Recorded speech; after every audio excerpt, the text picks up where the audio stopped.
మహారాష్ట్రకు చెందిన BJP MLA Sunil Kamble ఓ police అధికారిపై చేసుకున్నారు. ఈ ఘటన పూణేలో జరిగింది. పూణేలోని సాసూన్ ఆసుపత్రిలో జరిగిన కార్యక్రమానికి వచ్చిన ఎమ్మెల్యే వేదికపై నుంచి వెళుతూ పోలీసు చెంప చెల్లుమనిపించారు. దీనికి సంబంధించిన వీడియో ప్రస్తుతం సోషల్ మీడియాలో వైరల్ గా మారింది. పోలీసును కొట్టిన ఎమ్మెల్యే సునీల్ పై కేసు నమోదు చేశారు. ఐపీసీ సెక్షన్ 353 కింద కేసు బుక్ చేశారు. పూణేలోని బుంద్ గార్డెన్ పోలీస్ స్టేషన్ లో కేసు నమోదయ్యాయి.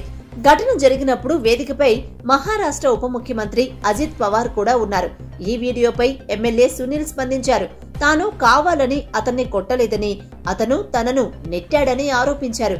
అంతకుముందు MLA Sunil Kamble Pune municipal corporation కు చెందిన మహిళా ఉద్యోగిని వేధించాడనే ఆరోపణలతో ఇటీవల వివాదంలో చిక్కుకున్నారు. సునీల్ కాంబ్లే పూణే కంటోన్మెంట్ నియోజకవర్గం నుంచి ఎమ్మెల్యేగా ప్రాతినిధ్యం వ్యవహరిస్తున్నారు.